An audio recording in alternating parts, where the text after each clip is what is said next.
burning calories. See? Ang sarap talaga sa probinsya. Presko ang hangin, peace of mind.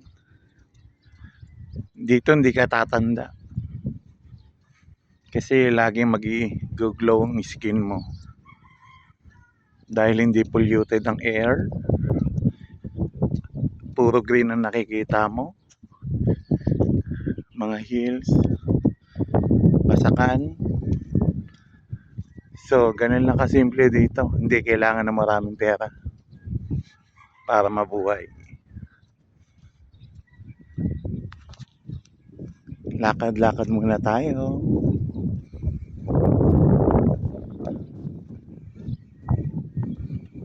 Siguro mga 300 steps. Yan, pwede na. Hindi natin pwedeng biglayin. Lalo na sa mga kagaya nating may edad. Mahalaga, makasunog tayo ng calories kada araw. Yun ang importante. Dito nga pala ako sa Diversion Road. Hindi pa kasi nagamit itong area. Kung na to dahil hindi pa tapos. So, ginagamit ito para sa mga naggusto mag-jogging, exercise, mag-vlog, mag-practice ng sayaw. So far. Dahil yan, dead end na yan. So, balik tayo ulit. Yan, dito naman tayo. Ando yung sasakyan, pinarka. Nakapark sa unahan. Kita mo yan. Ang sarap mag-walk ito kung ganyan nakikita mong environment sa kapaligiran mo. Hindi kayang bayaran ng salapi. Kaya ang sarap ang buhay sa province. Hindi kailangan ng maraming pera. Wala yan. Basta mahalaga.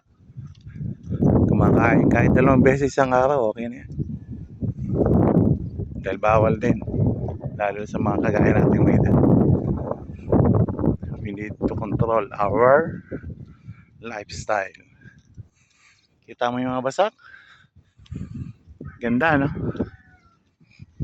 Talaga nakaka-peace of mind. Nakita mo yung hills na yon. Ayan, no? Yun, no? Pinakatok-tok. Kita mo yan. Ganito kasarap ang buhay sa province. Taga Manila ako pero I decide to live sa province kasi doon ko nakikita ang katahimikan. Lalo sa mga ganitong edad natin na nagkakaedad na. Ayaw na masyadong maingay. Tipong alas 11 ng gabi may mga bata pa naglalaro sa sobrang ingay. Dito alas 7 at tulog ng mga batang iba. Hindi kagaya sa Manila, ay sus. Hindi, alas 11 pa na. Nasa kalye pa.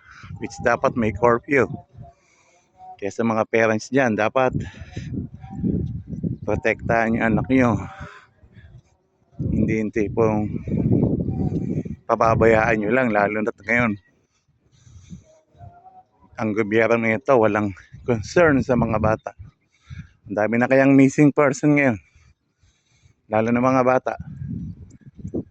Lalo na sa kasalukuyan, bumalik na naman ang droga. So, sige guys, yun lang muna. Kay makakalimang balik pa ako nito. Medyo malalaw yan, hanggang dun yun. No? Sa dulo, kung nakikita nyo. Yan, hanggang dyan, ang lakad. Tapos pabalik. Makalimang balik ka, ayos na yan. Thanks for watching.